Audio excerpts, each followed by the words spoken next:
le 1er décembre 2019, au lendemain d'une date importante pour le Cameroun. Cela fait 30 ans que le premier président de la République, Amadou Ahidjo, est décédé à Dakar, au Sénégal. La dépouille du premier président de la République y est toujours. Comment analysez-vous ce silence sur la commémoration d'une figure de l'histoire politique du Cameroun? Il est incompréhensible. Tout citoyen camerounais doit comprendre que l'histoire du Cameroun n'a pas commencé récemment et que celui qui assume aujourd'hui les fonctions de chef de l'État a pris la suite de quelqu'un. Et si nous faisons l'impasse sur les premiers dirigeants camerounais, nous faisons l'impasse sur une partie de notre histoire. Et je pense que une de nos difficultés majeures, je parle des difficultés de notre pays, viennent précisément de ce que nous faisons des impasses sur notre histoire. La crise anglophone, on aura l'occasion d'y revenir, procède de cela aussi. C'est incompréhensible parce que, bien entendu, personne n'a jamais dit que Amadou Ahidjo était un démocrate. Mais il est celui qui, par le hasard de l'histoire, par, j'allais dire, sa propre trajectoire, est arrivé comme le premier président du Cameroun indépendant. C'est quelque chose que nous ne pouvons pas effacer du revers de la main. Il est donc important que nous commémorions la mémoire de celui qui a porté notre pays sur les fonds baptismaux dans un contexte qui n'était pas facile, il faut le convenir, il faut en convenir, et de toute façon qui malheureusement lui ont permis à la fois peut-être d'avoir une vision assez personnelle de l'histoire politique du Cameroun par la manière dont il a traité lui-même des adversaires politiques, mais incontestablement, c'est un grand bâtisseur de ce pays. Et c'est parce que j'en ai pleine conscience qu'en 2015, j'ai voulu organiser à Garoua même une conférence, je dois dire un colloque, sur les mémoires plurielles blessées, qui mettait en scène Amadou Ahidjo sur ce qu'il a fait de bon ou de mauvais, mais dans le cadre de la réconciliation des mémoires. Au Cameroun, il n'y a pas une seule mémoire, il y a des mémoires plurielles. Et j'insiste, il est important que nous faisions une halte sur ce personnage. Et pourquoi? Pour deux raisons. La première, je l'ai déjà indiqué, c'est le premier président. Mais la deuxième, c'est que ce qui nous reste de développement, nous le devons à Amadou Ahidjo.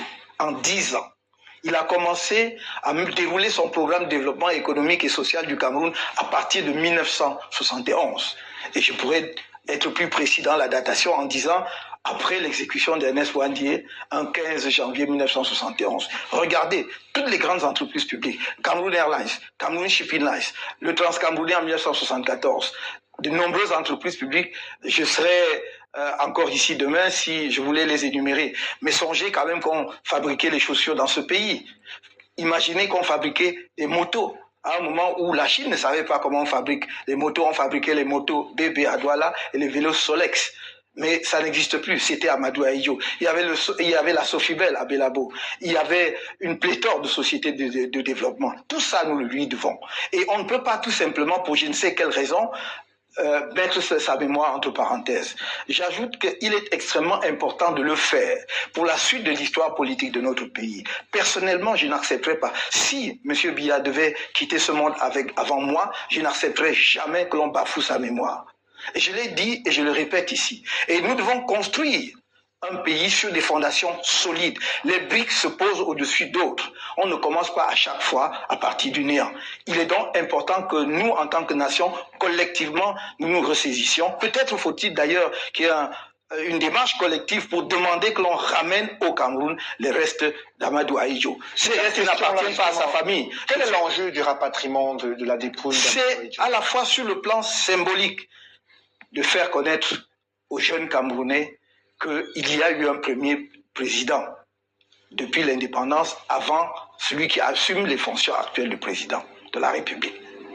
Dans les conditions sur lesquelles on reviendra, où il y a un désaccord de légitimité entre lui et moi-même, mais qui assume de facto les fonctions actuelles du président de la République. Il est donc important que la jeunesse camerounaise le sache. Mais aussi parce que, je le souligne, Ahidjo a été un modèle en termes de de construction nationale et de développement économique et social. Avant le départ d'Amadou Ahidjo, notre pays était parmi ce qu'on appelle les pays à revenus intermédiaires, tranche inférieure, mais était en train de passer à la tranche supérieure, ce qui veut dire qu'à l'horizon de 40 ans, nous serions aujourd'hui un pays développé. Moi, je suis d'une génération qui a vu le Cameroun en train de décoller comme un avion, voire comme une fusée, et je suis en train de le voir cracher. Je n'avais pas, dans mes pires cauchemars, imaginé que je ferais ça de ma vie. Ne serait-ce que pour cela, il faut honorer la mémoire d'Amadou Ahidjo et cesser de dire que c'est une affaire de sa famille. C'est une affaire de notre nation. Demain, si j'étais en capacité de gouverner, que feriez-vous? Oui, je construirais ce que j'appelle la grande maison de la mémoire, où on va déposer les cendres de ceux qui ont assumé ce genre de fonctions au Cameroun, à commencer bien entendu par Amadou Ahidjo, ceux qui suivront, peut-être d'autres d'ailleurs, et pas que les politiques, il y a aussi les hommes de culture et les hommes de science. Il faut que nous ayons de la mémoire, c'est comme ça que les grandes nations se construisent. Professeur? Bon, chers frères et sœurs, quand vous écoutez ce monsieur, vous vous posez la question de savoir pourquoi certains de nos compatriotes ne comprennent pas que nous sommes à un moment charnière de notre histoire. Vous posez beaucoup de questions parce qu'il y a ceux-là qui sont contre le développement de notre pays. Ils veulent que les Camerounais continuent à mourir de faim, que les Camerounais continuent à nager dans la misère. Parce que comment comprendre que vous avez un monsieur de cette acabit, de cette étoffe, qui a une ambition, une vision pour son pays. Il est là pour rassembler, pour réconcilier le peuple camerounais. Il est là pour empêcher que le peuple camerounais continue à se regarder en chef de défaillance. C'est ainsi qu'il veut réconcilier le clan de M. Biya et le clan d'Amadou Ahidjo. Parce que même si Amadou Ahidjo est mort depuis des années déjà, il reste que nos frères et sœurs du Grand Nord et même les Camerounais dans leur entièreté pensent que le moment est venu pour nous de rapatrier les restes d'Amadou Ahidjo. C'est depuis 2011 que le professeur Mose Kamtor fait cette demande au régime de M. Biya. Et voilà, nous sommes en 2025, en cette année du changement, mais le régime de M. Biya n'a jamais répondu à cette doléance. Il a toujours dit qu'Amadou Ahidjo appartenait uniquement à sa famille, alors qu'Amadou Ahidjo va au-delà de sa famille. Il a été président de la République de notre pays. On sait que, bien évidemment, qu'Amadou Ahidjo était un dictateur, mais tout au moins, il a conçu son pays. La Constitution nationale n'était pas tout simplement un slogan, mais c'était une réalité sur le terrain. Le développement de notre pays a été possible seulement sur Amadou Ahidjo. Ce qu'il a laissé a été tout simplement déconstruit. Monsieur Biya a trouvé les caisses de l'État saines. Notre économie était flamboyante, montée en puissance. Le régime M. Biya, en quelques peu de temps seulement, a tout détruit, a tout siphonné les caisses de l'État. Je veux dire, le régime M. Biya s'est arrangé, a pourvu le peuple camerounais par leur inconscience, par leur incompétence légendaire. Je n'ai pas d'autre mot pour qualifier le régime de M. Biya. Mes chers frères et sœurs, l'opposition musulmane veut rassembler les Camerounais. Il ne veut pas seulement le faire avec Amadou Ahidjo, parce qu'il veut construire la grande maison de la mémoire. C'est-à-dire que là-bas, il y aura les cendres d'Amadou Ahidjo, mais il y aura aussi les cendres de tous ceux-là qui se sont battus pour libérer notre pays du joug colonial. Et nous avons les nationalistes, nous avons les grands résistants camerounais, et nous avons même les hommes qui ont marqué leur temps sur terre en contribuant à l'émancipation du peuple camerounais, à la constitution nationale. Tous ceux-là vont reposer dans la dans la grande maison de la mémoire. C'est ça le professeur Mose Kamtor. Il a une grande vision pour son pays. Il rêve grand pour son pays. Le jeune M. Biya n'a jamais eu d'ambition, n'a jamais eu de vision. Il a toujours une vision étriquée, rabougrie de notre pays. Pourquoi détestez-vous un monsieur comme celui-ci? qui veut réconcilier les Camerounais. Monsieur Biya a appauvri le Cameroun. Et c'est vrai que quand vous écoutez certains Camerounais dire que Monsieur Biya ou rien, c'est parce qu'ils en profitent.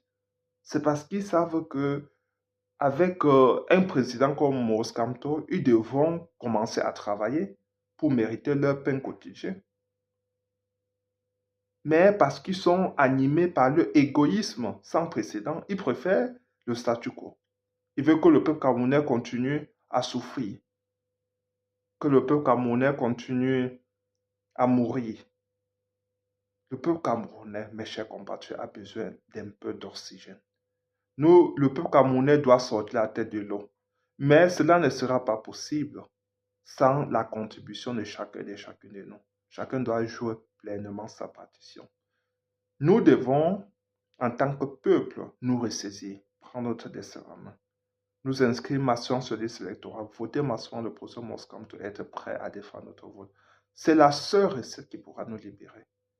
Personne ne viendra le faire à notre place parce que le procès Maurice Kamto ne veut pas être compromis. Et j'ai toujours eu coutume de dire, quand tu es compromis, alors tu vas faire appel à des compromissions pour gouverner ton pays. C'est ainsi que le procès Maurice Kamto compte uniquement sur le peuple camerounais pour arriver au pouvoir. Il veut être l'émanation populaire. Et nous devons l'accompagner. Quand on parle des révolutions, c'est ça la révolution populaire. La révolution populaire, c'est basé sur l'engagement individuel et collectif de chacun et chacune de nous. Et nous devons le savoir. Mes chers frères et sœurs, quand vous écoutez ce monsieur comme Maurice Kamto, vous comprenez que s'il arrive au pouvoir, notre pays sera finalement respecté. Nous commencerons à ériger des exemples comme des modèles de notre société et non des mécréants, des mendiants. Aujourd'hui, ceux qui sont érigés en exemple chez nous, en modèle chez nous, ce sont des gens qui ont siphonné les caisses de l'État. Ce sont des gens qui ont détruit le tissu social de notre pays, notamment en instrumentalisant le tribalisme. Ce sont les gens qui n'ont jamais pensé à mettre en place un tissu industriel. Ce sont les gens qui ont contribué à la fermeture des entreprises privées, à tuer l'entrepreneuriat camerounais. Ce sont ces gens-là qu'on érige en modèle aujourd'hui. Ils se pavonnent un peu partout, dans des voitures de luxe, en narguant le peuple camerounais au passage. Voulons-nous continuer à vivre cela ou voulons prendre notre destin en main en 2025? Nous avons la clé de notre changement entre nos mains. Nous avons un monsieur comme Maurice Kamto qui a une dimension nationale, nationaliste, panafricaniste. C'est un monsieur compétent qui porte un projet de redressement national, de réconciliation nationale, de construction nationale, de rassemblement du peuple camerounais. C'est ça tout l'enjeu. C'est ça la raison pour laquelle l'opposition Maurice Kamto se bat. Ça, c'est toute la raison. Il ne se bat pas pour lui. Il se bat au moins pour ces Camerounais-là qui vivent dans l'ombre, dans la misère. Regardez nos frères et sœurs du Grand Nord. Ils boivent de l'eau avec des animaux. Ils s'assoient à main le sol. Ils sont dans des maisons en paille, dans des écoles en paille. Je ne sais pas si on peut appeler ça école. On trouve un seul maître, un seul enseignant en train de donner cours à tous les salles de classe, dans toutes les salles de classe. Il n'y a pas de l'eau potable, coupure d'électricité, des stages tous les jours. Il n'y a pas de route bitumée. Pouvons-nous continuer à accepter cela? Qui a arraché notre cerveau en 42 ans de pouvoir? Pourquoi les Camerounais sont-ils devenus si inconscients, si méchants, si égoïstes? Qu'est-ce qui se passe? Qu'est-ce qui se passe? Ça ne suffit pas ce que vous avez accumulé en 42 ans de pouvoir. Laissez la place à quelqu'un d'autre qui va faire mieux. Le dossier Bakassi, vous avez battu. On avait rejeté le dossier Bakassi pour vice de forme, pour le caractère suranné de ce dossier. C'est quand le procès Maurice Kamto avait repris ce dossier que finalement le Cameroun avait pu obtenir gain de cause à la Cour internationale de justice. C'est-à-dire que le régime de M. Pierre Coutumier des faits, c'est un régime incompétent. Nous avons besoin d'un homme de la cabine de Maurice Kamto pour changer notre pays. Nous n'avons pas besoin des novices. Tous ceux-là qui viennent là, qui nous vendent, tous ceux qui viennent nous vendre du vent, qui n'ont jamais travaillé, qui n'ont pas de métier. Tous ceux-là qui sont des politiciens saisonniers qui apparaissent à l'improviste pour dire qu'ils veulent gouverner notre pays. Ne prêtez pas attention à ces gens-là, mes chers compatriotes. Nous avons l'occasion d'avoir un monsieur comme Maurice Kamto à la tête de notre pays. Faisons l'essentiel. Inscrivons-nous massivement sur le secteur. Invitons tous nos frères et sœurs à faire pareillement. Et je suis certain qu'après avoir voté, nous serons en capacité de défendre notre victoire. Parce que je vous dis déjà que le régime de M. Biya sera battu à plate couture par Maurice Kamto. Faisons le geste qui compte. C'est ça le vrai patriotisme. Nous devons exercer notre devoir patriotique. C'est ça. C'est un devoir républicain pour chacun de nous. Nous devons le faire. Nous devons agir. Nous devons nous inscrire dans la dynamique de professeur Maurice Kamto. Faire chorus autour de cet homme. Parce qu'avec lui, nous y arriverons. Nous serons compétitifs à l'échelle africaine, mais aussi à l'échelle mondiale. Je n'ai aucun doute. C'est un monsieur qui a démontré de bout en bout qu'il est compétent. Il suffit de regarder sa trajectoire comme professionnel. Il suffit de voir ce qu'il a fait pour le Cameroun, pour les Africains. Comment il s'est toujours battu pour défendre les intérêts des pays africains. Mes chers frères et sœurs, nous avons une très grande chance, une très grande opportunité.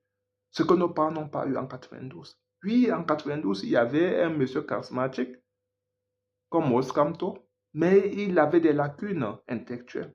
Aujourd'hui, nous avons la chance d'avoir un homme compétent, un homme qui a bâti un projet de gouvernance, un projet viable économiquement, un homme qui a une vision pour notre pays. Il a défendu son programme de gouvernance en 2018.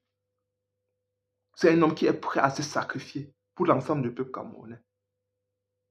C'est-à-dire que quand nous disons que nous devons sortir du franc CFA, il comprend les accords, il comprend la profondeur des accords, tout ce qui nous lie, tout ce qui nous maintient dans ces carcans de misérabilisme. Il nous sortira du franc CFA.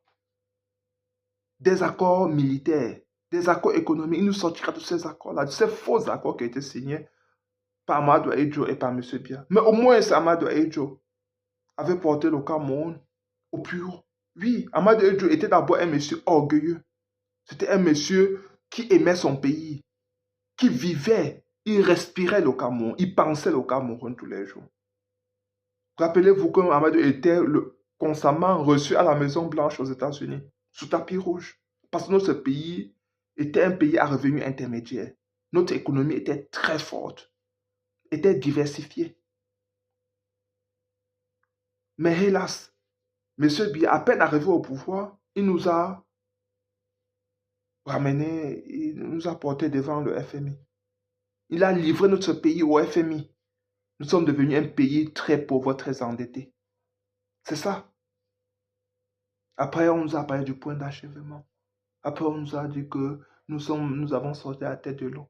Et le régime, M. Biya, après avoir effacé notre dette colossale, le régime, M. Biya a commencé encore avec la gabégie. A commencé de mener la vie à la princesse. En siphonnant les caisses. En organisant les fêtes tous les jours. C'était la farandole tous les jours avec ses amis. Nous sommes aujourd'hui encore endettés jusqu'au cou. Et qui va payer cette ardoise salée? Ce sont les générations à venir. C'est nous, ce sont nos enfants, ce sont nos petits-enfants. Car nous avons à la tête de notre pays un régime incompétent, irresponsable. Mes chers frères et sœurs, c'est douloureux ce que nous vivons. Nous sommes un pays unique sur la terre. Parce qu'à l'heure que nous parlons, sous d'autres cieux, les Africains expriment leur ras-le-bol. Ils expriment leur ras-le-bol.